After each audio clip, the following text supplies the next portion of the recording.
আসসালামু আলাইকুম প্রিয় দর্শক, অন্য মঞ্চের আলাপচারিতায় আপনাদের সকলকে স্বাগত জানাচ্ছি।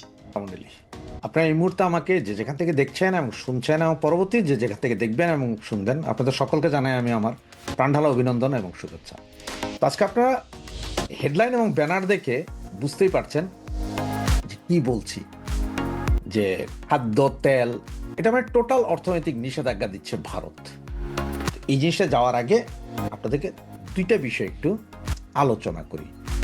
সেটা হচ্ছে, আপনারা দেখলেন যে মার্কিন সরকার তারা বলেছে যে বাংলাদেশের খনিজ সম্পদ বা বাংলাদেশের যেসব সম্পদ সাগর গর্ভে বা ভূমিতে আছে এগুলো উত্তোলনের ব্যাপারে মার্কিন সরকারের সাথে চুক্তি নাকি একদম খুব ওয়েল অ্যান্ড গুড চুক্তি হয়েছে। তো এটা আপনি বলার কে স্যার? আপনি তো বলার দরকার নেই। ওয়েল অ্যান্ড গুড হয়েছে কি হয় নাই সেটা নির্ধারণ করবে বাংলাদেশের জনগণ। বাংলাদেশের জনগণ নির্ধারণ করবে যে চুক্তিটা বৈধ না অবৈধ, এবং কোন সরকারে করেছে, এটা কি বৈধ সরকার করেছে না অবৈধ সরকার করেছে, সেটা বাংলাদেশ বলবো। আপনি একবারই বলার দরকার কি? তার মানে ডাল মে কুছ কালা হ্যায়, তাই নয় কি ভাইরা? এখন চলেন আসি যে ভারত খাদ্য এবং তেল সবকিছু বন্ধ করবে বলে এটা শোনা যাচ্ছে। আমি আসলে আপনাকে 100% গ্যারেন্টি দিতে পারবো না যে এটাই হচ্ছে, তবে শোনা যাচ্ছে সেটা হচ্ছে যে ভারত তো বৃহৎ দেশ, তো এরা যে কোনো সিদ্ধান্ত নেওয়ার আগে সমস্ত স্টেট যা আছে, যেমন কলকাতা, দিল্লি, চেন্নাই, আরো যা আছে, এদের মনে হয় 52টা না 53টা স্টেট আছে, এরকম কিছু একটা, বা আরো কমও হইতে পারে, সরি আমি জানি না এই বিষয়টা। এনারা সবাই ওই অঞ্চলের যারা আছে, মুখ্যমন্ত্রী বা সংসদ সদস্য বা এমপি, যে যেই দলের হোক, সবাই মিলে সমন্বিত সিদ্ধান্ত নেয় রাষ্ট্রের যে কোনো বিষয়ে। যেমন শেখ হাসিনা যখন ভারতে গেলেন, ওনাকে সসম্মানে রাষ্ট্রীয় মর্যাদা রাখা হবে, এটা সর্বদলীয় ঐক্য, সর্বদলীয় সিগনেচার হয়েছিল।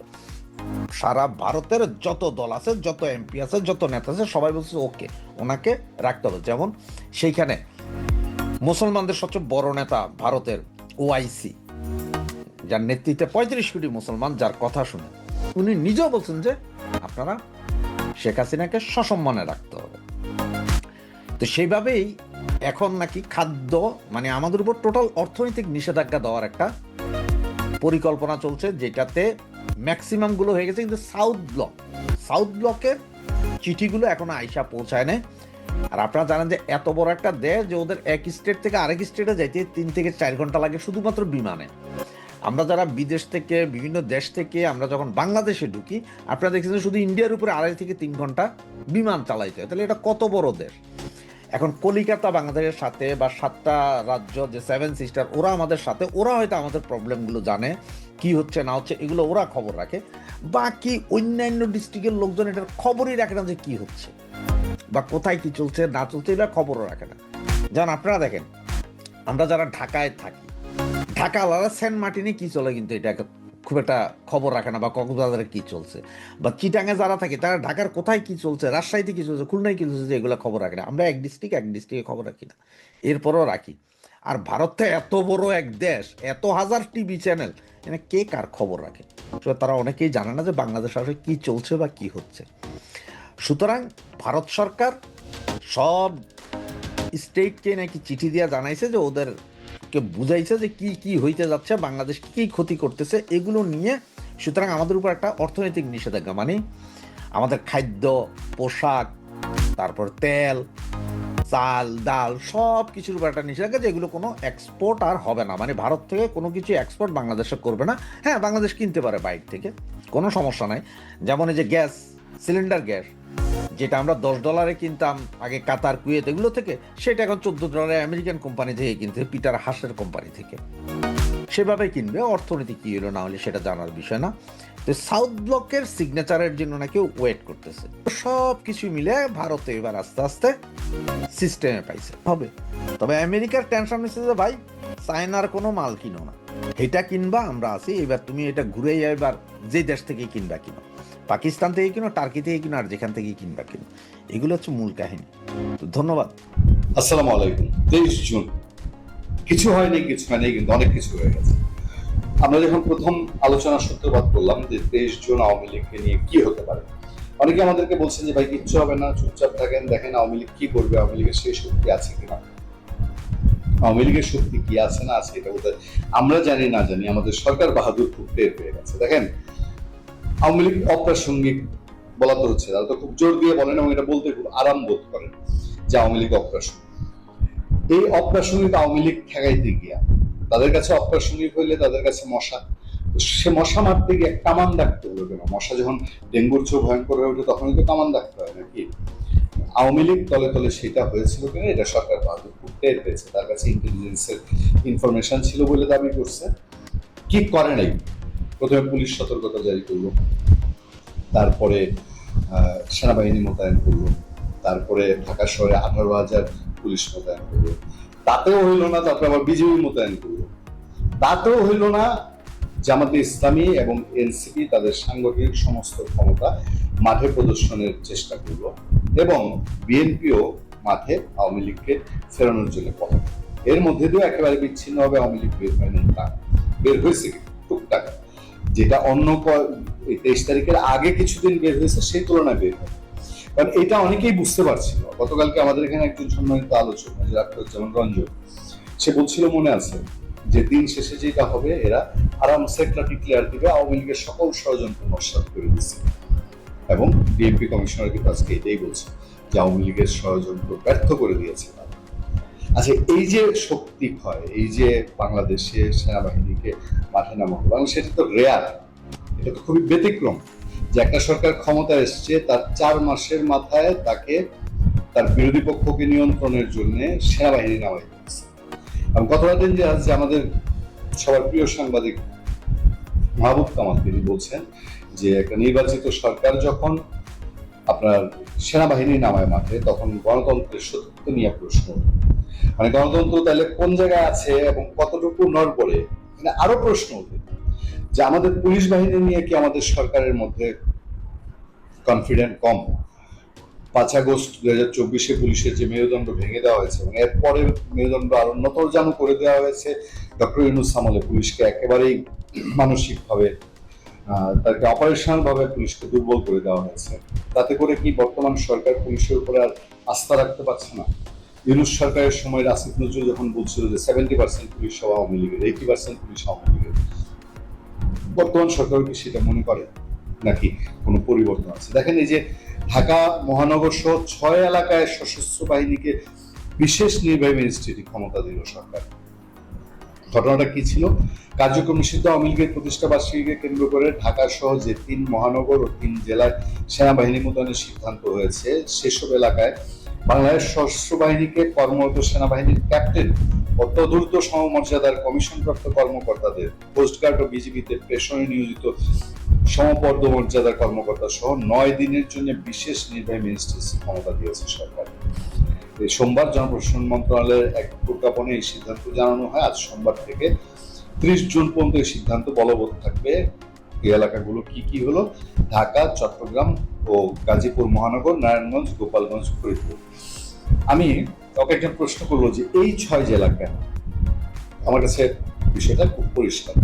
6 জেলা ঢাকা রাজধানী, আর রাজধানীকে নিরাপদ রাখতে হলে রাজধানীর প্রবেশদ্বারগুলোকে নিরাপদ রাখতে হয়। তাহলে প্রবেশদ্বার কোথায়? নারায়ণগঞ্জে একটা, এই প্রবেশদ্বারটা সুতরাং নারায়ণগঞ্জেও সেনাবাহিনী মোতায়েন, ঢাকায় মোতায়েন, আর এদিক দিয়ে গাজীপুর সাথে ঢাকার যোগাযোগ, গাজীপুরে সেনা মোতায়েন, আর সাভার তো ঢাকার মধ্যে, সুতরাং সাভার কাপ্তুরি এটা ট্যাকেল দেওয়া যায়। এর বাইরে চট্টগ্রাম যেহেতু দ্বিতীয় বড় মহানগর বাংলাদেশে, এবং চট্টগ্রামে এই গত কিছুদিন দেদারসে আওয়ামী লীগ ছাত্রলীগ যুবলীগ মিছিল করছে, এই জন্য চট্টগ্রামে বাড়তি শক্তি প্রয়োগ করছে। আর গোপালগঞ্জ এবং ফরিদপুর খুব স্বাভাবিক, কারণ ওই দুইটা আওয়ামী লীগের পুরা ঘাঁটি।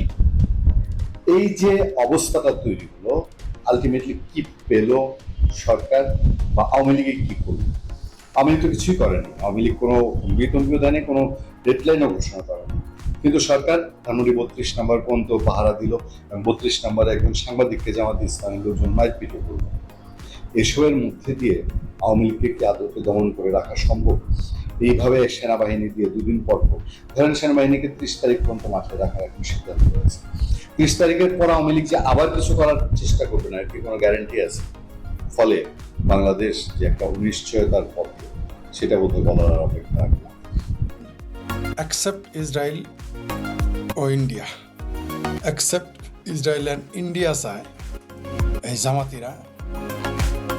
এই আপনারা নাম মনে রাখতেই নাম অবশ্যই মনে রেখেছেন। আপনারা দেখেছেন যে জামাতি যে বালিস্টার আছে একটা অরিজিনাল কেসকি বান্দির পোলা, আপনারা ভেবেছেন যে আমরা তাকে ঠাট্টা করে কেসকি বান্দির পোলা বলি, অরিজিনালি কেসকি বান্দির পোলা। এই যে জামাতি যে মালটা আছে না, বালিস্টার শাহরিয়ার, এই বালিস্টার শাহরিয়ার হইতেছে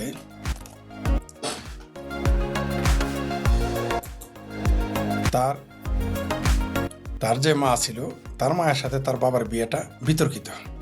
আপনারা খোঁজ নিয়েন এই জামাতি বালিস্টারের মায়ের হাঙ্গা কিভাবে হয়েছে তার বাবার সাথে। সুপ্রিয় দর্শক, আপনারা যারা দেখছেন আমাকে জানাবেন যে এখানে আপনারা সুস্পষ্ট শুনতে পাচ্ছেন কিনা, দেখতে পাচ্ছেন কিনা, ইয়েস বা নো বলে জানাবেন। যে চলে আসলাম ফরিদ ভাই, থ্যাংক ইউ ভেরি মাচ। আশা করি আমার কথা আপনারা শুনতে পাচ্ছেন এবং আমাকে দেখতে পাচ্ছেন। শিরোনাম আপনারা দেখেছেন যে অ্যাকসেপ্ট ইসরায়েল অ্যান্ড ইন্ডিয়া। কথাটা কে বলেছে জানেন? জি, ধন্যবাদ আপনাকে দুইজনে, ফরিদ ভাই অভিনন্দন। কেমন আছেন দাদা? যে আমি আমার লাইভের শেষের দিকে আমরা কমেন্টসগুলো নিয়ে আলোচনা করব। শিরোনামে তো আপনারা দেখলেন, তো কে বলেছে এই কথা? বলেছে জামাতি বালিস্টার, অরিজিনাল কেসকি বান্দির পোলা, কামের বেটির পোলা, এই জামাতি শাহরিয়ার। কি বলেছে? বলেছে যে বাংলাদেশের পাসপোর্টে শুধু লেখা আছে যে অ্যাকসেপ্ট ইসরায়েল লেখা আছে, মানে এইবার লিখেছে। আমার পাসপোর্টে লেখা নেই, আমার পাসপোর্টে ইসরায়েল অ্যাকসেপ্ট ইসরায়েল লেখা নেই, ইদানিং যুক্ত করা হয়েছে। সে বলেছে যে বাংলাদেশের নাকি দুইটা দেশের সাথে সম্পর্ক ছিন্ন করা উচিত। একটা হচ্ছে ইসরায়েল তো আছেই, সাথে ভারত। এই কেসকি বান্দির পোলা জামাতিরা জানে না যে ভারতের সাথে সম্পর্ক বাদ দিলে বাংলাদেশের মানুষ দুর্ভিক্ষে না খায় মরবে।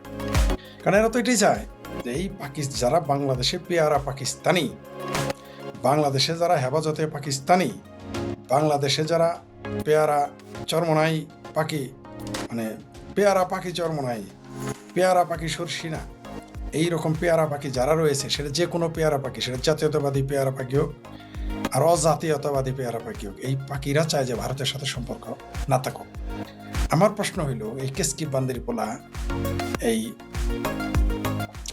বালিস্টার শাহরিয়ারের কাছে তোর যদি মুরত থাকে তাহলে ভারতের সাথে সম্পর্ক বাদ দিয়ে দে, তোর পাসপোর্টে লিখে ফেলা অ্যাকসেপ্ট ইসরায়েল। দেখি কয়দিন এই তোদের এই চাপাটিকে ওই তোদের কে জাকাত দিবে? জাকাত আইনা খাইতে হবে। এমনি তো জামাতি নেতা তাহের নাকি ফাহের বলে ফেলেছে, মধ্যপ্রাচ্য থেকে আমাদের জাকাত আইনা খেলাবে।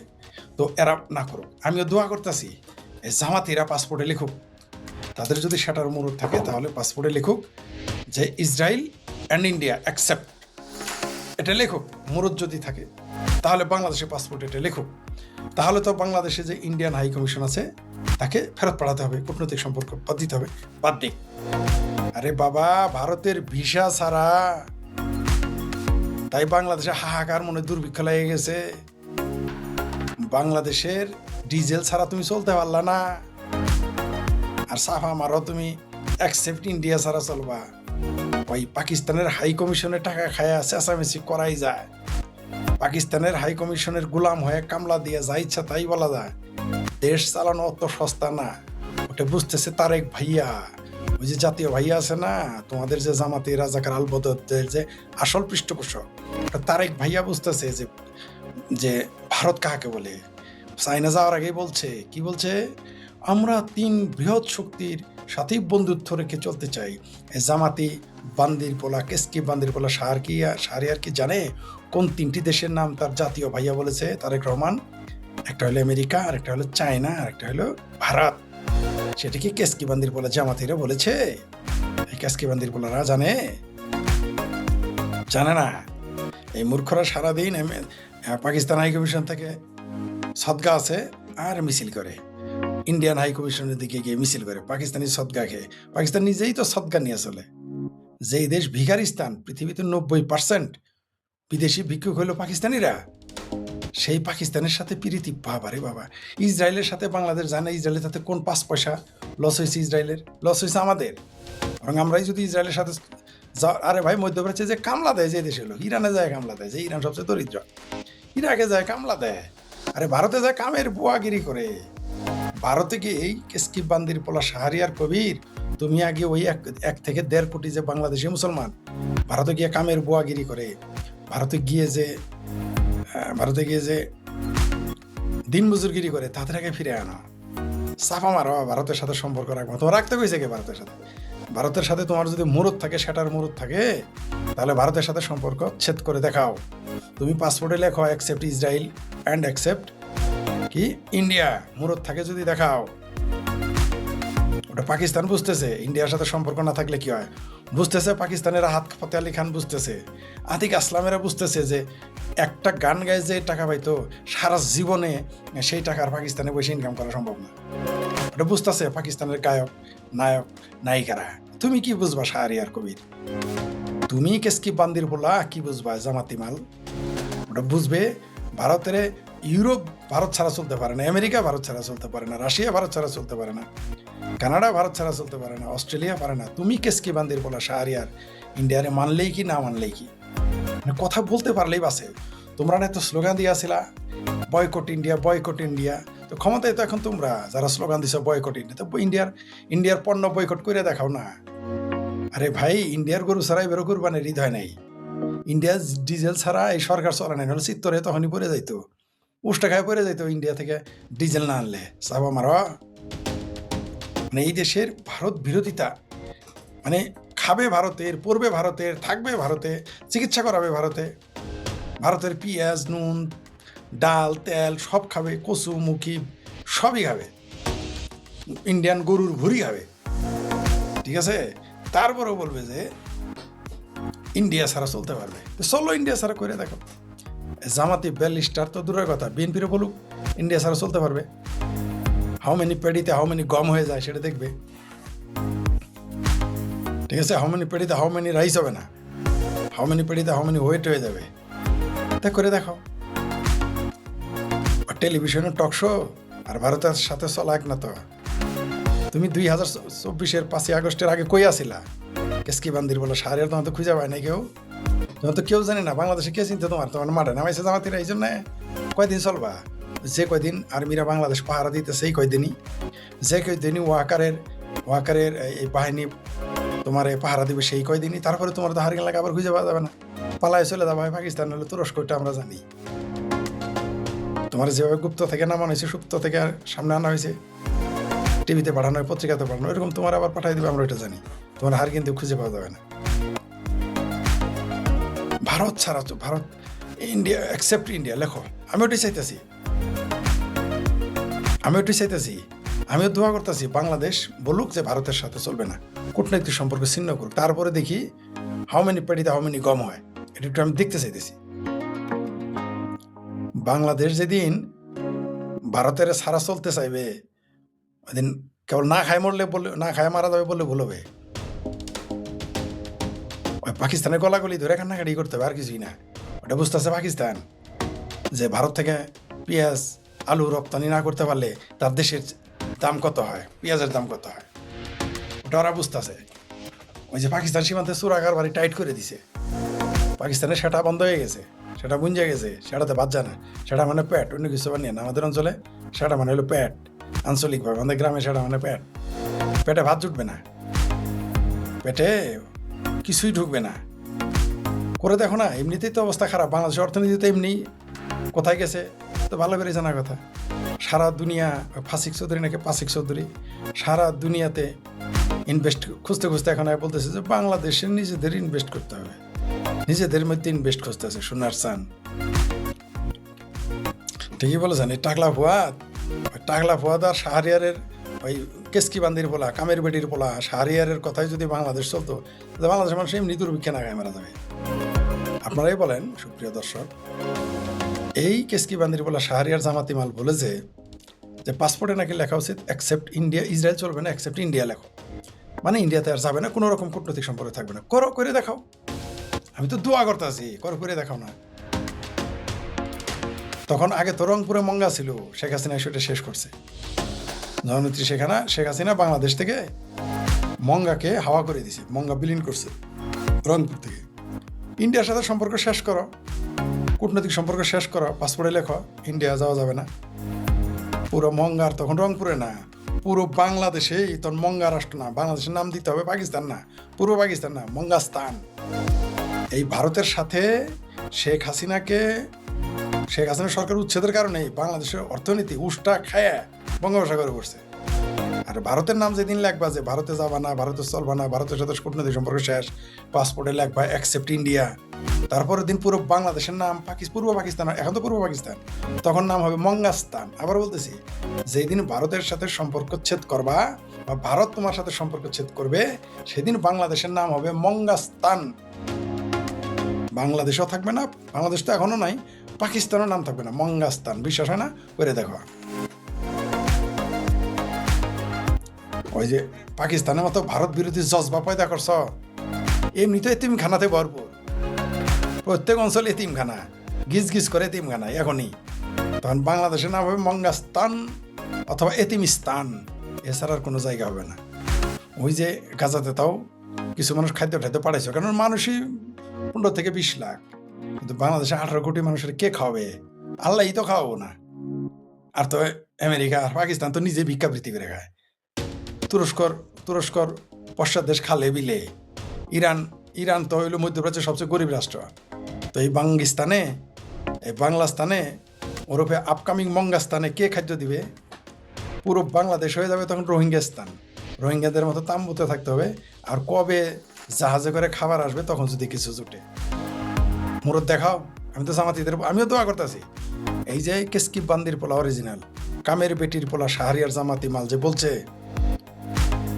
যে ভারতে পাসপোর্টে লেখো অ্যাকসেপ্ট ইন্ডিয়া, ইসরায়েলের মতো, আমিও দোয়া করতেছি বাংলাদেশের লেখক। তারপর একটু দেখতাম বাংলাদেশের কি চায়। বললামই তো, যেদিন ইন্ডিয়ার সাথে সম্পর্ক বন্ধ করে দিবে অথবা ইন্ডিয়া বাংলাদেশের সাথে সম্পর্ক ছেদ করবে, সেদিন বাংলাদেশের নাম হবে মঙ্গাস্তান, বাঙ্গু মঙ্গাস্তান। এই হলো জামাতি মাল। এই শাহরিয়ার আবার বলছে যে বলৎকার নিয়ে নাকি বলছে যেগুলো নাকি স্বাভাবিক বিষয়, ওটা নাকি শাসন করে স্বাভাবিক বিষয়। কত বড় বেহায়া, কত বড় বেহায়া হইলে এই সমস্ত কথা বলতে পারে।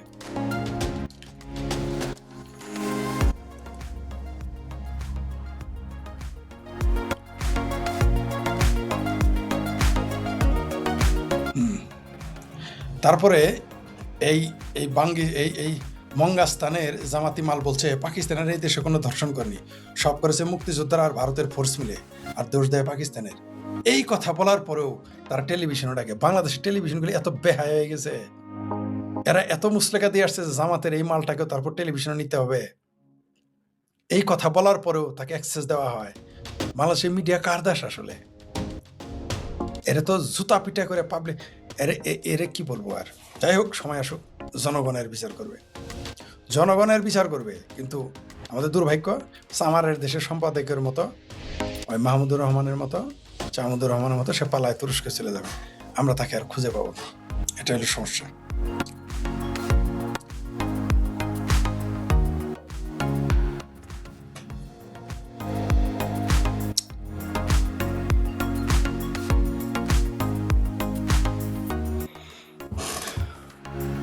দেখি কি লিখেছে দর্শকের কিছু কমেন্টস নেই। ভালো থাকবেন। জি, ধন্যবাদ ভাই আপনার। জি, মাননীয় ফরিদ ভাইকে। জি না ভাই, আমি এখনো মাননীয় হইনি ভাই, মাননীয় হতে চাই না। জি, একজন লিখেছেন কাজের বেটি রহিমের পোলা। জি, এই কেসকি বান্দির পোলা হলো অরিজিনালি কামের বেটির পোলা, এই জামাতি ব্যারিস্টার।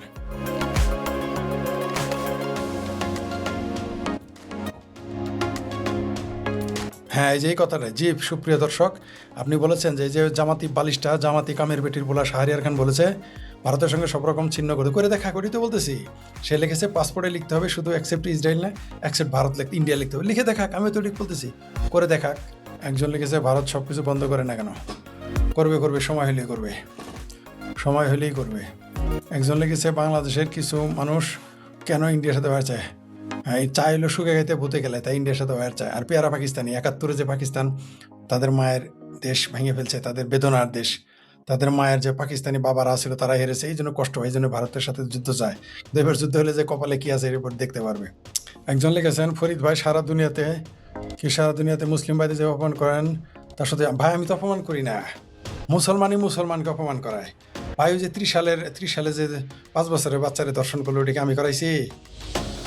তারপর না ওই খবর না যেতে আবার 3টা দর্শন করেছে ময়মনসিংহে মসজিদ এবং মাদ্রাসায়। তো কারা ভাই বদনাম করে? আল্লাহু আকবার বইলা গিয়ে রাস্তার মধ্যে গিয়ে বম ঢম মেরে বসে রাস্তার মধ্যে নামাজ পড়ে গিয়ে মুসলমানদের বদনাম অপমান মুসলমান নিজেই তার কারণ। যা করে বাংলাদেশে দেখেন না ঠাডা পড়া মিথ্যা কথা কিভাবে বলে মোল্লারা, দেখেন না কিরকম ঠাডা পড়া মিথ্যা কথা কয়। বাপ পাইছে থাকতো বাপ মেরে ফেলায়, আবার ওটার পক্ষে সাফাই গায়। এরা নিজেরা পেট বানায়, পেট ফেলায়, আবার ওটা ধরা পড়লে বলে নবীরাও পেট ফেলাইছে। এরকম পরকিয়া করতো, মানুষের বোন টানাটানি করতো। ভাই আমি ইসলামের অপমান করছি, মুসলমান অপমান করি? মুসলমানই তো সারা দুনিয়াতে অপমান হয়। পাকিস্তানি মুসলমানরা ইংল্যান্ডে গিয়ে যত আকাম কুকাম দর্শন করে, পাকিস্তানি মুসলমানরা গিয়ে সারা পৃথিবীতে ভিক্ষাবৃত্তি করে বেড়ায়, মুসলমানরা বাংলাদেশি মুসলমানরা আকাম করে বেড়ায়। ভাই বলে আমি করতে গেছি, আমি সবসময় চিন্তা করি যে যাতে আমার দেশের বদনাম না হয়। সব জায়গাতেই থাকি, সবসময় চিন্তা করি যে আমার সম্প্রদায়, আমার জাতি, আমার দেশের কোনো বদনাম না হয়। সবসময় চিন্তা করি আমি। আমার প্রত্যেকটা কাজ বিদেশে গেলে সতর্ক অবস্থানে থাকে, নিজের লজ হলেও কিছু বলি না। আর এরা গিয়ে সেগুলো আকাম কুকাম করে আসে। ভাই মুসলমানরা কি কাম করছে যে তা করে আপনি সম্মানিত করতে পারেন? সব তো যা করে নিজেরাই, যা করে অপমান হওয়ার ব্যবস্থা নিজেরাই করছে। এই চীন সফর শেষে তারেক জিয়া কি টিকতে পারবে তা জানি না, তবে তারেক রহমান ওইখানে গেছে চীনে, আর চীনের নেতারা ভারতে এসে বসে আছে। এটা আবার জানে কিনা জানি না, যে ভারত বিরোধিতা বেনাপোল সীমান্তে এসে কেন বয়কট করছে না। হ্যাঁ, এটা করবে না, যাতে আমার তালা ডেক। কারণ বেনাপোল না, শুধু পুরো ভারতের সাথে আবার চোরাকার বাড়ি না করলে ভালো লাগে না। ভারতের সাথে চোরাকার বাড়ি করে খায় তারাই এসে বললে আবার ভারত বয়কট। একজন লিখেছেন, ফরিদ ভাই পিওকে কি ভবিষ্যৎ ভারতের হবে? পিওকে ভারতের হবে কিনা জানি না, কিন্তু পিওকে লোকেরা পাকিস্তানের সাথে থাকবে না। কিন্তু ভারত যদি পিওকে নেয়, ভারতই বিপদে পড়বে। নিতে যাবে কেন? নিতে গেলে ভারতেরই সমস্যা। সাপ বিচ্ছু যদি আপনি বিছানায় রাখেন তাহলে কি হবে? সাপ বিচ্ছুর জায়গায় থাকতে দেন, জঙ্গলেই থাকতে দেন। যখনই তার বিছানায় আনবেন নিজেই মারা যাবেন। ইসরায়েলের প্রতিবেশী হলে হামাস। ঠিকই বলছেন। বাংলাদেশ, আমি তো বারবার এই কথা বলি যে ভারত হচ্ছে বাংলাদেশের শক্তিশালী নিরীহ প্রতিবেশী, তাই আরামে আছে। নাহলে ইসরায়েলের মতো হইলে, ইসরায়েল না পাকিস্তানের মতো ফাতরা রাষ্ট্র হইলেও তখন বাংলাদেশের সোজা করে ফেলাইতো। কপাল ভালো যে ভারতের মতো রাষ্ট্র, ভারতের মতো একটা সভ্য রাষ্ট্র আমাদের প্রতিবেশী, এটা আমাদের কপাল ভালো। বলে শাহরিয়ার ফাহারিয়ার টাকলা ফোকলা জামাতে হেফাজত এগুলো উড়াই ফেলাইতো। বাংলাদেশে কার্যক্রম নিষিদ্ধ থাকা দল আওয়ামী লীগের তৎপরতা ঠেকাতে যখন সেনাবাহিনীর পর বিজিবি মোতায়েন করা হয়েছে, তখন দেশটির সংবাদ মাধ্যমগুলোর খবরে বলা হচ্ছে বাংলাদেশের মিয়ানমার সীমান্তে নতুন পুরাতন সশস্ত্র গোষ্ঠীর তৎপরতা বেশ বেড়েছে। বাংলাদেশ মিয়ানমার সীমান্তে বান্দরবানে খুমি পিপল ফোর্স বা কেপিএফ নামে নতুন একটি সশস্ত্র সংগঠনের আনাগোনা বেড়েছে। এই সশস্ত্র গোষ্ঠীর সদস্যরা গত 2 মাস ধরে বাংলাদেশের বান্দরবান সীমান্ত এলাকায় ভারী অস্ত্র নিয়ে চলাফেরা করছে। বিস্ময়কর ব্যাপার হলো, মিয়ানমারের সশস্ত্র সংগঠন খুমি পিপল ফোর্স বাংলাদেশের সীমান্ত এলাকায় নির্বিঘ্নে অবস্থান করতে চায়। তার জন্য তারা সরাসরি বাংলাদেশের সীমান্তরক্ষী বাহিনী বিজিবিকে চিঠি দিয়েছে। চিঠিতে সীমান্ত এলাকায় চলাচল, যোগাযোগ ও সহায়তার অনুরোধ জানিয়েছে। বিজিবি চিঠি পাওয়ার সত্যতা নিশ্চিত করলেও এ বিষয়ে বিস্তারিত কথা বলতে রাজি হয়নি। অন্যদিকে আরেক পার্বত্য জেলা খাগড়াছড়িতে ইউপিডিএফ আবারও শক্তিশালী হয়ে উঠেছে। সংগঠনটির নতুন সদস্য সংগ্রহ অভিযান পাহাড়ে বড় ধরনের সংকট তৈরি করতে পারে এবং তা আবারও একটি জটিল হুমকি হিসেবে দেখা দিতে পারে বলে আশঙ্কা করা হচ্ছে। 24 আগস্টের রাজনৈতিক পট পরিবর্তনের পর মুক্তি পাওয়া মাইকেল চাকমা সহ 3 নেতার নেতৃত্বে সীমান্তে সশস্ত্র বলয় বাড়াচ্ছে সংগঠনটি। এরই মাঝে পুরাতন আরেকটি সশস্ত্র গোষ্ঠী কুকিচি ন্যাশনাল আর্মিও তাদের শক্তি বাড়াচ্ছে। সব মিলিয়ে বাংলাদেশের 3 পার্বত্য জেলায় আবারও অস্ত্রের ঝঞ্ঝানি বাড়ার আশঙ্কা দেখা দিয়েছে। 2024 সালের শেষ দিকে বাংলাদেশ সীমান্তবর্তী মিয়ানমারের আরাকান রাজ্যের 17টির মধ্যে 14টি প্রদেশ দখল করে নেয় মিয়ানমারের সশস্ত্র গোষ্ঠী আরাকান আর্মি। এরপর থেকে বাংলাদেশ সীমান্তবর্তী এলাকাগুলোতে এই সশস্ত্র গোষ্ঠীর আনাগোনা বেড়ে গিয়েছিল। 2025 সালের 16 ও 17 এপ্রিল বান্দরবানের থানচি উপজেলার তিন্দু ইউনিয়নের রিমাক্রি মুখ এলাকায় প্রায় 10 কিলোমিটার ভেতরে ঢুকে ইউনিফর্ম ও অস্ত্রধারী আরাকান আর্মির সদস্যরা জল কেলি উৎসব করেছিল। তখন ওই উৎসবের সচিত্র ভিডিও আরাকান আর্মি তাদের সামাজিক গণমাধ্যম অ্যাকাউন্টে শেয়ার করেছিল। বিষয়টি তখন সংবাদ মাধ্যমে প্রকাশ পেলে ব্যাপক প্রশ্নের মুখে পড়েছিল বাংলাদেশ মিয়ানমার সীমান্তের নিরাপত্তা ব্যবস্থা। এর মধ্যে গত 2 বছর ধরে আরাকান আর্মির অত্যাচার সহ্য করতে না পেরে প্রায় 2.25 লাখ রোহিঙ্গা বাংলাদেশে এসে ঠাঁই নিয়েছে। যদিও ইনুস সরকার রোহিঙ্গাদের ফেরাতে নন স্টেট অ্যাক্টর হিসেবে আরাকান আর্মির সাথে যোগাযোগ বাড়িয়ে বাংলাদেশের নিরাপত্তাকেই প্রশ্নের মুখে ফেলেছিলেন। তারেক রহমান সরকারের পররাষ্ট্রমন্ত্রী খলিলুর রহমান, যিনি ইনুস সরকারের সময় জাতীয় নিরাপত্তা উপদেষ্টা ছিলেন, তিনি গত বছর 6 মে প্রকাশ্যে বলেছিলেন, কে কি বলল তাতে কিছু যায় আসে না তার। আরাকান আর্মির সাথে তিনি যোগাযোগ রাখবেন। এই আরাকান আর্মি প্রায় বাংলাদেশি জেলেদের অপহরণ করে নিয়ে যায়, এমন খবর প্রায় গণমাধ্যমে প্রকাশিত হতে দেখা যায়। এবার বাংলাদেশি সংবাদ মাধ্যমগুলোর নতুন খবর হলো, এই আরাকান আর্মির অত্যাচার সহ্য করতে না পেরে নতুন একটি সশস্ত্র বিদ্রোহী গোষ্ঠীর জন্ম হয়েছে, আর সেই গোষ্ঠীটি অবস্থান নিয়েছে বাংলাদেশ মিয়ানমার সীমান্তবর্তী এলাকায়। নতুন এই সশস্ত্র সংগঠনটির নাম হলো খুমি পিপল ফোর্স বা কেপিএফ। তারা মূলত মিয়ানমারের চীন রাজ্যের পালেতোয়া অঞ্চলের খুমি জনগোষ্ঠী কেন্দ্রিক একটি নতুন সশস্ত্র সংগঠন। বাংলাদেশ সীমান্ত থেকে মিয়ানমারের চীন রাজ্যের পালেতোয়া শহরের দূরত্ব মাত্র 10 থেকে 12 মাইল। আরাকান আর্মি পালেতোয়া অঞ্চলে নিয়ন্ত্রণ প্রতিষ্ঠার পর ক্ষুদ্র নৃগোষ্ঠীগুলোর উপর চাপ বাড়ে।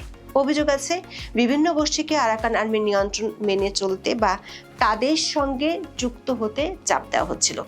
এই চাপের প্রতিক্রিয়ায় আত্মরক্ষার যুক্তি সামনে এনে খুমি পিপল ফোর্স নামের একটি সংগঠন আত্মপ্রকাশ করে। তাদের বক্তব্য অনুযায়ী আরাকান আর্মি ও কুকি ন্যাশনাল আর্মির নিপীড়নের বিরুদ্ধে প্রতিরোধ করতেই সংগঠনটির জন্ম।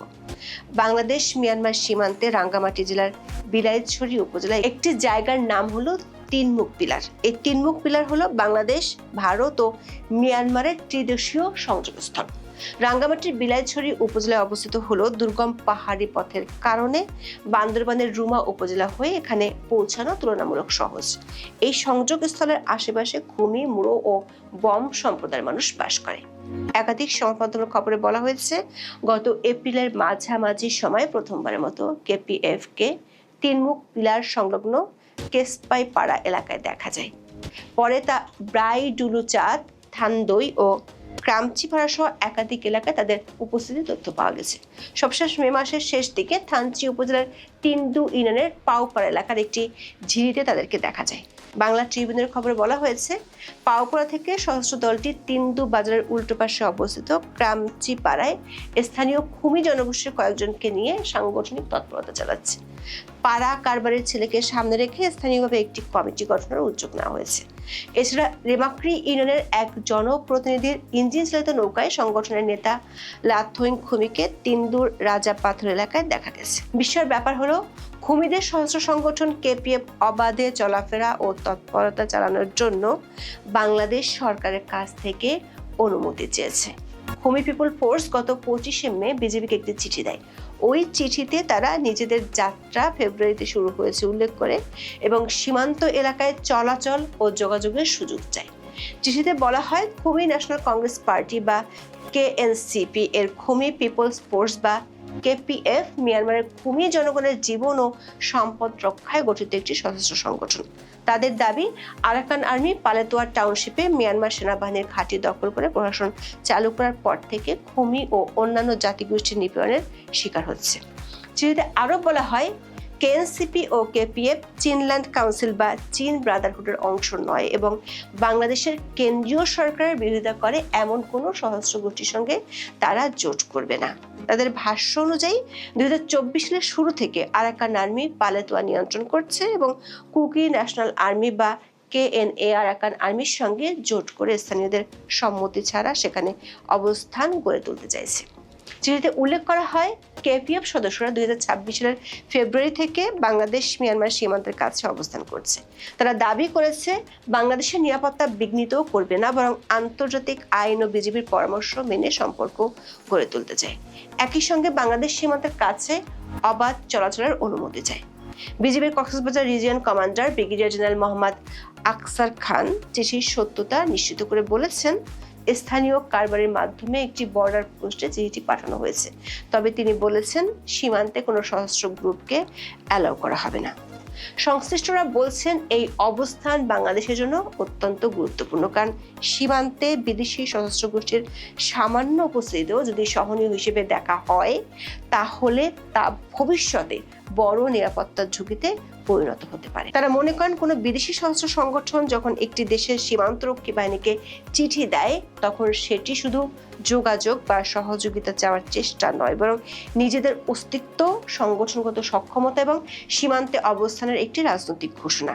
খুমি পিপল ফোর্সের বাংলাদেশ সীমান্ত ঘেঁষা এলাকায় অবস্থানের পেছনে কয়েকটি কারণ থাকতে পারে বলে মনে করেন নিরাপত্তা বিশ্লেষকরা। পালাতো অঞ্চলে আরাকান আর্মির প্রভাব বাড়ার পর ছোট জাতিগোষ্ঠীগুলো নিরাপদ জায়গা খুঁজছে।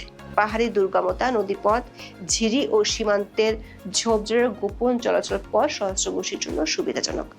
বান্দরবান, মিজোরাম, পালাতুয়া ত্রিদেশীয় অঞ্চল ঐতিহাসিকভাবে গেরিলা চলাচল, চোরা চালান, আত্মীয়তা ভিত্তিক পারাপার এবং সীমান্তবাসীর অনানুষ্ঠানিক যোগাযোগ এলাকা। ফলে রাষ্ট্রীয় সীমারেখা কাগজে স্পষ্ট হলেও পাহাড়ি সমাজে সেটা সামাজিক। এছাড়া বান্দরবানের থানচি রেমাক্রি অঞ্চলে খুমি জনগোষ্ঠীর বসতি আছে। ভাষা, পরিচয়, আত্মীয়তা ও জাতিগত নৈকট্য ব্যবহার করে মিয়ানমারের খুমি সশস্ত্র গোষ্ঠী স্থানীয় সহানুভূতি বা নেটওয়ার্ক তৈরির চেষ্টা করতে পারে। বিশ্লেষকরা মনে করছেন সীমান্তে বাংলাদেশের জন্য বেশ কিছু ঝুঁকি বাড়ছে।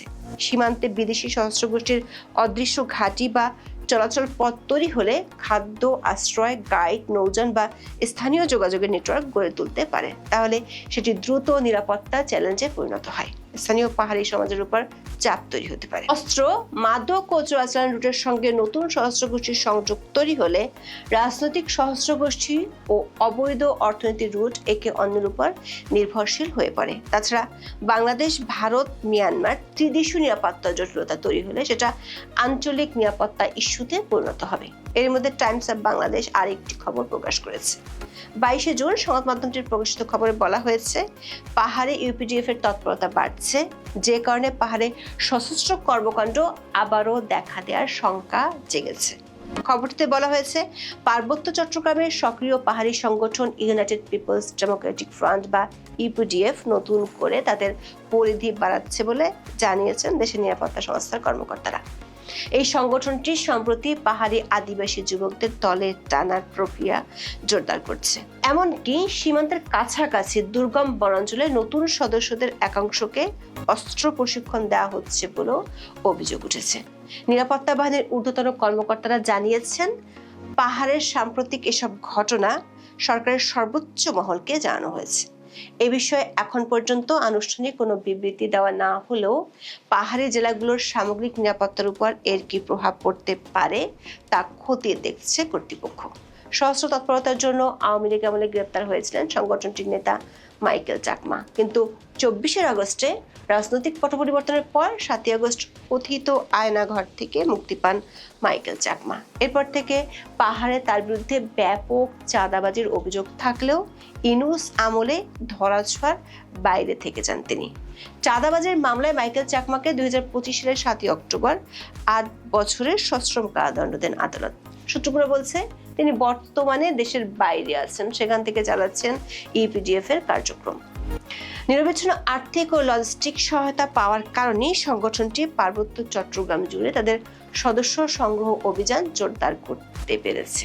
ইউপিডিএফ এর কেন্দ্রীয় কমান্ড এবং প্রধান ঘাঁটিগুলো রাঙ্গামাটির কাউখালী উপজেলা এবং খাগড়াছড়ির লক্ষ্মীছড়ি উপজেলার সীমান্তবর্তী এলাকায় অবস্থিত। রাঙ্গামাটি খাগড়াছড়ি মহাসড়কে অবস্থিত রাঙ্গামাটি সদরের কুতুকছড়ি এলাকাটি তাদের অন্যতম প্রধান আস্তানা হিসেবে পরিচিত। টাইমস অফ বাংলাদেশের খবরে বলা হয়েছে, এই গোষ্ঠীর অর্থায়ন ও অস্ত্রের সম্ভাব্য উৎস সম্পর্কে নিরাপত্তা সংস্থাগুলোর কাছে তথ্য রয়েছে। একই সঙ্গে দেশে ও দেশের বাইরে অবস্থানরত শীর্ষ নেতাদের সঙ্গে কারা যোগাযোগ রাখছেন সেই সংক্রান্ত বিস্তারিত তথ্য তাদের কাছে আছে। তবে ইউপিডিএফ এর মুখপাত্র অঙ্গ বার্মা তাদের সংগঠন সশস্ত্র কর্মকাণ্ডে জড়িত থাকার অভিযোগ অস্বীকার করেছে। মোহাম্মদ ইউনূসের নেতৃত্বাধীন অন্তর্বর্তীকালীন সরকারের সময় পাহাড়ি জেলাগুলোর কিছু অংশে সহিংসতা, অগ্নিসংযোগ এবং সাম্প্রদায়িক উত্তেজনার ঘটনার পর এই অসন্তোষ আরও তীব্র হয়েছে। ইউপিডিএফ এই অসন্তোষকে কাজে লাগিয়ে নিজেদের সমর্থক গোষ্ঠী বাড়ানোর চেষ্টা করছে। স্থানীয় বেশ কয়েকটি সূত্রের দাবি, আওয়ামী লীগ সরকারের আমলে আর্থিক ও সাংগঠনিক সমস্যার কারণে ইউপিডিএফ এর কার্যক্রম অনেকটাই সীমিত হয়ে পড়েছিল। তবে তারা মনে করেন আওয়ামী লীগ সরকারের পতনের পর যে রাজনৈতিক পরিবর্তন এসেছে তা সংগঠনটিকে আবারও সক্রিয় হওয়ার সুযোগ করে দিয়েছে। পাহাড়ের একাধিক সূত্র বলছে, পাহাড়ের পুরাতন আরেকটি সশস্ত্র গোষ্ঠীর তৎপরতা বাড়ছে, সেটি হলো কুকি চিন ন্যাশনাল ফ্রন্ট বা KNF। 2024 সালের এপ্রিলে বাংলাদেশের পার্বত্য জেলা বান্দরবানে 16 ঘন্টার ব্যবধানে দুটি ব্যাংকের 3টি শাখায় ডাকাতি করে হইচই ফেলে দিয়েছিল এই কুকি চিন। এরপর বাংলাদেশের যৌথ বাহিনী ব্যাপক অভিযান চালায়, কিন্তু গত বছরের 18 মে চট্টগ্রামের বাজিদ বোস্তামি এলাকার গার্মেন্টস সহ কয়েকটি স্থান থেকে কুকি চিনের হাজার হাজার সামরিক পোশাক জব্দ করে পুলিশ। বিশ্লেষকরা বলছেন, একদিকে ভারতীয় সীমান্তগুলোতে অস্থিরতা চলছে, অন্যদিকে মিয়ানমার সীমান্তে বাড়ছে সশস্ত্র গ্রুপগুলোর তৎপরতা। তাদের কেউ কেউ চিঠি দিয়ে অবাধে তৎপরতা চালানোর অনুমতিও চাইছে। এমন পরিস্থিতিতে সরকার সেনা ও বিজেপিকে ব্যস্ত রাখছে আওয়ামী লীগ ঠেকাতে। এই সুযোগে সীমান্তের এই পাহাড়ি পথগুলো একবার যদি সশস্ত্র রাজনীতির করিডোরে পরিণত হয়, তাহলে তা শুধু বান্দরবানের সমস্যাই থাকবে না, তা হয়ে উঠবে বাংলাদেশের জাতীয় নিরাপত্তার দীর্ঘমেয়াদী দুশ্চিন্তা। অর্থাৎ বাংলাদেশের যে ইতিহাস, বাংলা নামক দেশ, এই দেশের যে ইতিহাস, এই ইতিহাসের বয়স যত বছর, ঠিক বাংলাদেশ আওয়ামী লীগের বয়স তত বছর। ইতিহাসের নানান বাঁকে বাঙালির জীবন যেভাবে পরিবর্তন হয়েছে, আওয়ামী লীগের ভাগ্য কিন্তু ঠিক সেভাবেই পরিবর্তন হয়েছে। আপনারা যদি অনেকেই বলতে পারেন যে বাংলাদেশের ইতিহাস তো শুধু 1948 সাল থেকে শুরু হয়নি, এটি সত্যি কথা। আমাদের এই জনপদে বাংলাদেশে যে মানুষ বসবাস করে, এই মানুষের ইতিহাস 1948 সাল থেকে শুরু হয়নি। হাজার হাজার বছরের পুরনো ইতিহাস আমাদের রয়েছে, কিন্তু সত্যিকার অর্থে বাংলাদেশ নামক যে দেশ, ভাষাভিত্তিক, জাতিভিত্তিক, আমাদের ঐতিহ্যভিত্তিক, সংস্কৃতিভিত্তিক যে ইতিহাস ভিত্তিক যে দেশ বাংলাদেশ, সেই দেশের জন্মের ইতিহাস কিন্তু 1948 সালে রচিত হয়। সেদিকে যাব না, অন্যদিকে কথা বলি যে বাংলাদেশ আওয়ামী লীগের আজকে প্রতিষ্ঠাবার্ষিকী। এই দলকে প্রতিষ্ঠা করতে গিয়ে, এই দলকে মানুষের কাছে নিয়ে যেতে, মানুষের কল্যাণমুখী রাষ্ট্র তৈরি করতে, একটি রাজনৈতিক প্ল্যাটফর্ম তৈরি করতে যারা অক্লান্ত পরিশ্রম করেছেন, জীবন দিয়েছেন, শ্রম দিয়েছেন, অর্থ দিয়েছেন, সময় দিয়েছেন, তাদের সকলের প্রতি বিনম্র শ্রদ্ধা এবং ভালোবাসা। আপনাদের যাদের কষ্টে, যাদের ত্যাগে, যাদের তিতিক্ষায়, যাদের মহিমায় এই দলটি বাংলাদেশে আজ মহীরুহ হয়ে উঠেছে। একটা কথা আছে, বব ডিলান বলেছিলেন, কতটুকু পথ হাঁটলে পরে এই প্রতীক হওয়া যায়। বাংলাদেশ আওয়ামী লীগ ৭৭ বছর পার করে এসছে। এর মধ্যে বাংলাদেশ আওয়ামী লীগের বাংলাদেশে ৫৪ বছর, এর আগে পাকিস্তান আওয়ামী লীগ, সেটার ২৩ বছর, মোট এই ৭৭ বছর আমাদের পদযাত্রা। এই ৭৭ বছরে বাংলাদেশ আওয়ামী লীগ এই দেশকে, এই জাতিকে, এই সমাজকে, এই দক্ষিণ পূর্ব এশিয়ার রাজনীতিতে কি কি ভূমিকা রেখেছে তা যদি বলতে যাই তো ১০ মিনিট ১৫ মিনিটের ভিডিওতে হবে না। তাই আমি প্রধান কিছু বিষয় আপনাদের সামনে তুলে ধরতে চাই, তাদের সম্মানে, তাদের স্মৃতিতে, যাদের ত্যাগে, যাদের তিতিক্ষায়, যাদের মহিমায় এই দলটি সত্যিকারের একটি জনসংগঠন হয়ে উঠেছে। জাতির জনক বঙ্গবন্ধু শেখ মুজিবুর রহমানের ছোঁয়ায়, তার আদর্শে, তার নেতৃত্বে এই দলটি পরিপুষ্ট হয়ে উঠেছে। এই দলের কাণ্ডারি ছিলেন মাওলানা আব্দুল হামিদ খান ভাসানী, হোসেন শহীদ সরওয়ার্দী। অনেকেই এই দলের ছায়াতলে ছিলেন, এই দলকে সার্ভ করেছেন, এই দলের সহযোগিতায় নিজের জীবন যৌবন শেষ করেছেন। মাওলানা আব্দুর রশিদ তর্কবাগীশ, শামসুল হক, এরকম অনেক নাম বলা যায়, সব নাম এখন বলা সম্ভব না। তবু আমি যে ইতিহাসের যে বাঁকটি দেখাতে চাই, 1948 সালে যখন বাংলাদেশ আওয়ামী লীগ অর্থাৎ পূর্ব পাকিস্তান আওয়ামী লীগ বা পাকিস্তান আওয়ামী লীগ গঠিত হয়, সেটি কিন্তু মুসলিম লীগ থেকে এসছে। মুসলিম লীগের যে মানুষেরা পাকিস্তান নামে একটি রাষ্ট্র করার জন্য অথবা বাঙালির স্বাধিকার, একটা স্বাধীন রাষ্ট্র পাওয়ার জন্য যে কাজ করেছিলেন, সেটি প্রথমত ছিল মুসলিম লীগ। সেই মুসলিম লীগ যখন এই পাকিস্তান রাষ্ট্র সৃষ্টি হওয়ার পর ফাংশনিং কোনো ভূমিকাই তারা রাখতে পারছিল না, তখন বাংলাদেশের মানুষ বাংলাদেশ আওয়ামী লীগ তৈরি করে। অর্থাৎ বঙ্গবন্ধুর নেতৃত্বে, প্রথম যদিও মাওলানা ভাসানী নেতৃত্বে যান, কিন্তু এটার উদ্যোগটা কিন্তু আওয়ামী লীগের প্রাণ, এই দলের প্রাণ বঙ্গবন্ধু শেখ মুজিবুর রহমান, যিনি পরবর্তীতে এই বাঙালি জাতির জনক হয়েছেন, বঙ্গবন্ধু উপাধি পেয়েছেন। দেখেন 48 সালের পর 52 সালের ভাষা আন্দোলন, এই ভাষা আন্দোলনের নেতৃত্ব দিয়েছে বাংলাদেশ আওয়ামী লীগ। খেয়াল করে দেখেন, আওয়ামী লীগের নেতৃত্বে একটি ভাষা আন্দোলন হয়েছে, সেই ভাষা আন্দোলনে আমরা জয়লাভ করেছি। আমাদের সালাম, রফিক, শফিক, জব্বার অনেকেই জীবন দিয়েছে, জীবনের বিনিময়ে একটি স্বাধীন সার্বভৌম রাষ্ট্রের যে ভাষা, সেই বাংলা ভাষাকে রাষ্ট্রীয় ভাষার মর্যাদা দিয়েছে। খেয়াল করে দেখেন, 1913 সাল নোবেল সৃষ্টি হওয়ার মাত্র 13 বছরের মাথায় বাঙালি কবি বাংলা সাহিত্যে নোবেল পায়। সেই ভাষাটিকে পাকিস্তান বাহিনী তুচ্ছ জ্ঞান করেছিল। এই 52 সালের ভাষা আন্দোলনের পর সামরিক জান্তা বিরোধী যে আন্দোলন ভারত, বাংলাদেশে বা পাকিস্তানে শুরু হয়, তার নেতৃত্ব দিয়েছিল বাংলাদেশ আওয়ামী লীগ, অর্থাৎ আওয়ামী লীগ নেতৃত্ব দিয়েছিল সেটা, তখন পাকিস্তান আওয়ামী লীগ। সেই আওয়ামী লীগ 54 সালে এই ভাসানী, এই হক ভাসানী, ন্যাপ যত আছে সবাই এক জায়গায় ছিল তখন, অর্থাৎ যুক্তফ্রন্টের একটা নির্বাচন করেছিল 54 সালে। এই যুক্তফ্রন্টের নির্বাচন করে 54 সালে পাকিস্তানিদেরকে দেখিয়ে দিয়েছিল যে এই বাংলার মানুষ কি চায়, বাংলার মানুষের অধিকারে রক্ষায় তারা কি চায়। তারা এই পাকিস্তানের ফ্রেমওয়ার্কের ভিতরে থাকলেও তাদের যে নিজস্ব স্বাতন্ত্র্য বোধ আছে, তারা যে সংখ্যায় বেশি এবং তাদের যে স্বাধীনতার আকাঙ্ক্ষা আছে, সেই জিনিসটা তারা 54 সালে এই যুক্তফ্রন্টের নির্বাচনে আওয়ামী লীগের নেতৃত্বে যুক্তফ্রন্টকে নির্বাচিত করেছিল। খেয়াল করে দেখেন, ভাষা আন্দোলনের পর 54 মাত্র 2 বছর পরে বাঙালিরা সরকার গঠন করেছিল, কিন্তু সরকার গঠন করলেও আইয়ুব খানের মতো সামরিক জান্তারা বাংলাদেশের এই অংশের মানুষকে, পূর্ব পাকিস্তানের এই অংশের মানুষকে ক্ষমতায় বসতে দেয়নি। তারপরে আসেন 62 সালে শিক্ষা আন্দোলন। আপনারা জানেন একটা কমিটি হয়েছিল, সম্ভবত হামদুর রহমান কমিশন, শিক্ষা কমিশন। যে শিক্ষা কমিশনের ভাষার ব্যাপারে যেই সুপারিশমালা ছিল, সেটা বাঙালির ইতিহাস, ঐতিহ্য, আশা এবং আকাঙ্ক্ষার বিপরীত। তাই মানুষ আন্দোলন করেছিল। সেই আন্দোলনে নেতৃত্ব দিয়েছিল আওয়ামী লীগ।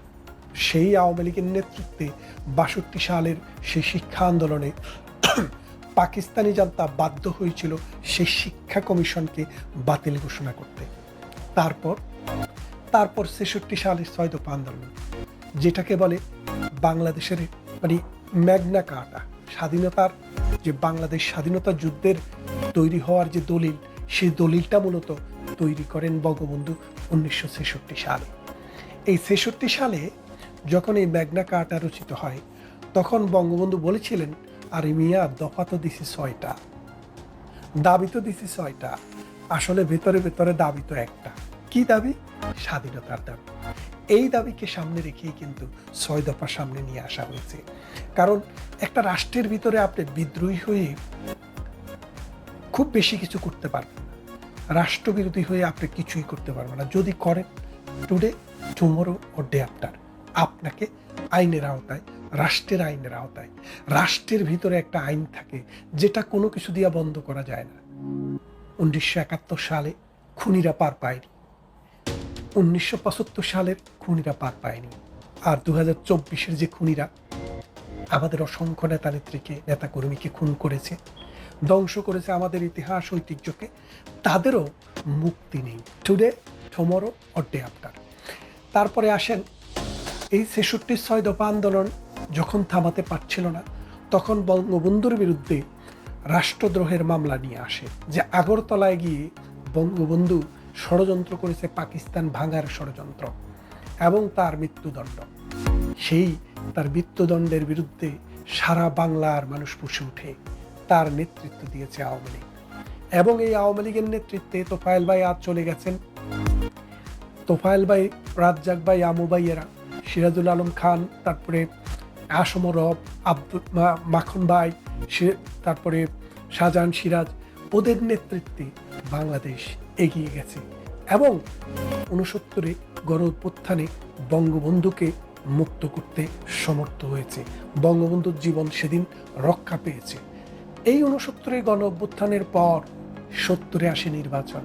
এই নির্বাচনে নেতৃত্ব দিয়েছে বাংলাদেশ আওয়ামী লীগ, আজকের বাংলাদেশ আওয়ামী লীগ, তখনকার পাকিস্তান আওয়ামী লীগ। সেই নির্বাচনে 10 ডিসেম্বর 1970 সেই নির্বাচনে বাংলাদেশ আওয়ামী লীগ অর্থাৎ তথা আওয়ামী লীগ নিরঙ্কুশ বিজয় অর্জন করে 2 পাকিস্তানে। একক সংখ্যাগরিষ্ঠ দল হিসেবে পাকিস্তান শাসন করার ক্ষমতা অর্জন করে। কিন্তু পাকিস্তান বাহিনী, পাকিস্তানি সামরিক জান্তা এই বাঙালির হাতে ক্ষমতা দিতে কোনোভাবেই রাজি হয়নি। তারপর কি হলো দেখেন, তারপর 26শে মার্চ রাত্রে, কালো রাত্রিতে যখন বাঙালির উপরে হত্যাযজ্ঞ, যখন গণহত্যা শুরু করে, তখন বঙ্গবন্ধু শেখ মুজিবুর রহমান স্বাধীনতার ডাক দেন। তাকে নিয়ে যাওয়া হয় পাকিস্তান, পশ্চিম পাকিস্তানের কারাগারে এবং সেখানে তার বিচারে তার মৃত্যুদণ্ডের রায় হয়। খেয়াল করে দেখেন, একটা মানুষকে 3 বার হত্যা করা হয়েছে। 2 বার তার মৃত্যুদণ্ডের রায় হয়েছে, একবার 69-এ এবং একবার 71-এ, আর 75-এ তো তাকে হত্যাই করা হলো। এবার 2024-এ বঙ্গবন্ধুকে আরেকবার হত্যা করা হলো তার জাদুঘরটি পুড়িয়ে। বঙ্গবন্ধুকে বারবার হত্যা করবা, বারবার আসি আমরা দুজন, বারবার ফিরে যাই, আবার আসবো, আবার বলবো শুধু তোমাকেই চাই। তুমিটা কে? তুমি আমার এই জন্মভূমি, তুমি আমার এই বাসা, তুমি আমার এই সাহিত্য, আমার সংস্কৃতি, আমার ইতিহাস, আমার ঐতিহ্য, আমার জীবনবোধ, আমার চালিকা শক্তি, আমার গান, কবি নজরুল, রবীন্দ্রনাথ, জসীমউদ্দিন। সুতরাং এই বারবার আসা আওয়ামী লীগ যেমন ফিরে আসে, বঙ্গবন্ধুও ফিরত আসে এবং অসাম্প্রদায়িক চেতনাও ফিরত আসে। তারপর 71-এ লাখ মানুষের জীবন আর অসংখ্য নারীর ইজ্জত, 1 কোটি মানুষের দেশান্তর আর অসংখ্য মানুষের ত্যাগের বিনিময়ে 9 মাসের সশস্ত্র সংগ্রামে আমরা স্বাধীনতা অর্জন করেছি। স্বাধীনতা অর্জনের মাত্র 1 বছরের মাথায় বাংলাদেশ আওয়ামী লীগ এই জাতিকে একটি সংবিধান উপহার দিয়েছে, একটি সংসদ উপহার দিয়েছে, পুলিশ গঠন করেছে, আর্মি গঠন করেছে, আনসার বিডিপি গঠন করেছে এবং বিডিআর গঠন করেছে। বাংলাদেশটি একটি শ্মশানে পরিণত করেছিল পাকিস্তান বাহিনী। সেখান থেকে রিকনস্ট্রাকশন হয়েছে, স্কুল হয়েছে, কলেজ হয়েছে, বিশ্ববিদ্যালয় হয়েছে, মসজিদ হয়েছে, মক্তব হয়েছে, মন্দির হয়েছে। এইভাবে বঙ্গবন্ধু আস্তে আস্তে এই সোনার দেশটিকে যখন সত্যিকারের সোনার দেশে রূপান্তরের দিকে যাচ্ছিলেন, তখনই 1975 সালে সেই পুরনো শকুন 1971 সালের পরাজিত শক্তিকে টাকা খাইয়ে আমেরিকাকে দিয়ে এই বঙ্গবন্ধুর মতো মহান নেতাকে হত্যা করা হয়। বঙ্গবন্ধুকে যখন হত্যা করা হয়, তখন শুধু তাকেই হত্যা করা হয়নি, তার পরিবারের 2 জন সদস্য ব্যতীত বাকি সবাইকে হত্যা করা হয়েছিল। আপনি কতজনকে মারবেন? বঙ্গবন্ধুর যে চেতনা, এই চেতনাকে তো হত্যা করতে পারবেন না। চেতনা যদি জেগে থাকে, তাহলে বঙ্গবন্ধুকে যতবারে আপনি মারেন, ততবার তিনি আবার জেগে উঠবেন মানুষের আত্মায়, মানুষের বিবেকে, বুদ্ধিতে, বোধে, ইতিহাসে এবং ঐতিহ্যে। তারপর বাংলাদেশ আওয়ামী লীগ যখন ক্ষমতা গ্রহণ করে, খেয়াল করে দেখেন, বঙ্গবন্ধুকে হত্যার পর বঙ্গবন্ধু ইসলামিক ফাউন্ডেশন করেছেন, বঙ্গবন্ধু মঞ্জুরি কমিশন করেছেন, বঙ্গবন্ধু কত কাজ করেছেন সেটার ফেরিস্তি দিতে গেলে আরেকটা নতুন ভিডিও করতে হবে, সেদিকে যাচ্ছি না, আমি নিকট অতীতে আসি। তারপর বঙ্গবন্ধুকে হত্যার পর বহুদিন জননেত্রী শেখ হাসিনা নির্বাসনে ছিলেন। 1971 সালের 17 মার্চ তিনি দেশে আসেন। আসার পর তিনি একে একে দল গঠনে মনোনিবেশ করেন। যুবলীগ, ছাত্রলীগ, আওয়ামী লীগ, কৃষক লীগ, শ্রমিক লীগ সবাইকে ঐক্যবদ্ধ করে আস্তে আস্তে আন্দোলনে নিয়ে আসেন। তখন এরশাদ শাহীর যুগ, এরশাদের বিরুদ্ধে বিএনপিও আমাদের সাথে এসে যোগ দিয়েছে এবং আমরা এরশাদকে 1991 সালে পরাজিত করে, আমরা 90 সালে পরাজিত করে 91 সালে একটি নির্বাচনের মাধ্যমে বিএনপি ক্ষমতায় আসে। আমরা আসতে পারিনি, কারণ দীর্ঘদিন থেকে আমাদের বিরুদ্ধে যে প্রপাগান্ডা হয়েছে, আমাদের মানুষের কাছে টাকা ছিল না, অর্থকড়ি ছিল না। বিএনপি এর আগে ক্ষমতায় থেকে, এরশাদের দল ক্ষমতায় থেকে তারা চুরি, দাড়ি, বাটপারি, সিটারি করে কোটি কোটি টাকা বাড়িয়েছে। সেই টাকা দিয়ে নির্বাচন করে রাজনৈতিক কর্মীদেরকে 91 সালে হারিয়ে দেয়। 96 আওয়ামী লীগ পথ বদলেছে। পথ বদলে তারা নতুন নতুন দৈনিক শ্রেণীর মানুষকে নমিনেশন দিয়েছিল রাজনৈতিক কর্মীর পাশাপাশি এবং জয়লাভ করে আমাদের পার্বত্য চট্টগ্রামটি আলাদা একটি রাষ্ট্রের মতো ছিল, সেখানে মানুষ যেতে পারত না। সেই জায়গায় একটি শান্তি চুক্তি করে বাংলাদেশে পার্বত্য চট্টগ্রাম শান্তি চুক্তির মাধ্যমে আওয়ামী লীগ বাংলাদেশের মালিকানা বাংলাদেশের মানুষকে ফিরিয়ে দেয়। গঙ্গায় মাওলানা ভাসানী থেকে শুরু করে শেখ খালেদা জিয়া পর্যন্ত সবাই লং মার্চ করেছেন, ওই হার্ডিন্স ব্রিজ দিয়ে পানি আনতে পারেন নাই। শুষ্ক মৌসুমে শেখ হাসিনা এসে পানি চুক্তি করলেন। খেয়াল করে দেখেন, এটা 98 সালের কথা বলছি। বিশাল বন্যা মোকাবেলা করলেন। তারপর তিনি আবার যখন ক্ষমতায় আসলেন, বঙ্গবন্ধু হত্যার বিচার করলেন, 71-এর যুদ্ধ অপরাধীদের বিচার করলেন এবং তিনি কি করলেন, বাংলাদেশের উত্তরাঞ্চল এবং বাংলাদেশের যে পদ্মা ব্রিজ, 21টা ডিস্ট্রিক্ট বাংলাদেশে বিচ্ছিন্ন ছিল বলতে গেলে, সে 21টি ডিস্ট্রিক্টের সাথে এই পদ্মা সেতুটি নিজেদের টাকায় করে বাংলাদেশকে বিশ্বের বুকে মাথা উঁচু করে দাঁড়াতে শেখালেন। রূপপুর পারমাণবিক বিদ্যুৎ কেন্দ্র, যেটি আরো 50 বছর পরেও আমাদের প্রয়োজন, এখনো প্রয়োজন, গতকালও প্রয়োজন ছিল, সেটি প্রতিস্থাপন করলেন। তিনি ঢাকা শহরটি অচল হয়ে গিয়েছিল, এত যানজট, সেই ঢাকা শহরকে আধা ঘন্টার মধ্যে এক প্রান্ত থেকে আরেক প্রান্তে যাওয়ার জন্য মেট্রো রেলের ব্যবস্থা করে দিলেন। বাংলাদেশ বিমান যে ঢাকা বিমানবন্দর, সেই বিমানবন্দরটির আরও একটি বড় টার্মিনাল তৈরি করলেন। চট্টগ্রাম থেকে কক্সবাজার পর্যন্ত রেল লাইনের ব্যবস্থা করলেন, এক্সপ্রেসওয়ে করে দিলেন মাওয়া পর্যন্ত। এমনি করে যদি বলতে যাই আরো অনেক, বাংলাদেশের সমুদ্র সীমা পার্বত্য ছিল বার্মার দখলে 1,31,000 বর্গ কিলোমিটার, সেটি অর্জন করলেন। ভারতের অধীনে ছিল 21,000 বর্গ কিলোমিটার, সেটি অর্জন করলেন। ইন্দিরা মুজিব চুক্তির ভিত্তিতে আমাদের যে সীমান্ত সমস্যা, সেই সমস্যাটির সমাধান করলেন।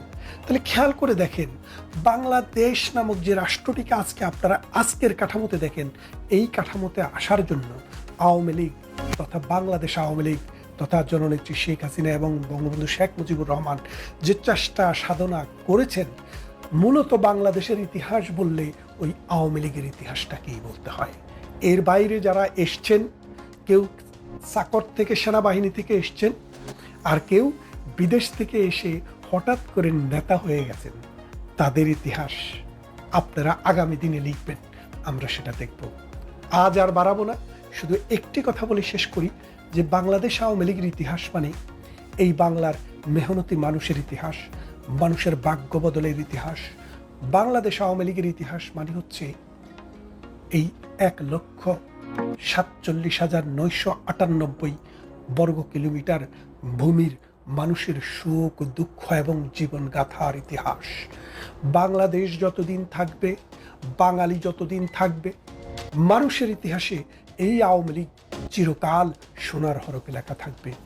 আজকে যারা কর্মী, যারা নেতা, আপনারা স্টেশনে যারা আছেন, যে বর্তমানের অবৈধ ইউনূস সরকারের মাধ্যমে প্রতিস্থাপিত ডিজাইন করা নির্বাচনের ভিতর দিয়ে বিদেশ থেকে যে গিয়ে যিনি নেতা হয়েছেন, তার অধীনে যে জাতাকলে আপনারা পুড়ছেন, দেখেন আজকে আওয়ামী লীগ নেই বলে দেশে, তারাই বলছে আওয়ামী লীগ বলে কোনো পার্টি নেই।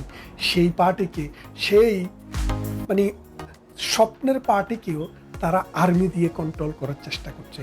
কারণ কতটুকু পথ হাঁটলে পরে প্রতীক হওয়া যায়, আমরা পথিক, এই বাংলাদেশের পথিক। পথ আমাদের ঠিকানা, পথ আমাদের জন্য তৈরি হয়ে থাকে না, আমরা পথ তৈরি করি দেশের জন্য, মানুষের জন্য, উন্নততর জীবনের জন্য। আওয়ামী লীগ আসছে, আপনারা অপেক্ষা করুন, খুব বেশি দিন নেই।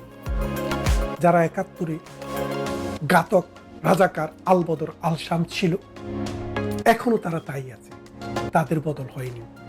আমরা যখন আসব, পদ্ম পারে নৌকো করে ফিরব, তখন দেখবেন তারা শয়তান যেভাবে আস্তাগফিরুল্লাহ পড়লে পালিয়ে যায়, এই জয় বাংলা ধ্বনিতে এই শয়তানেরা পালিয়ে যাবে।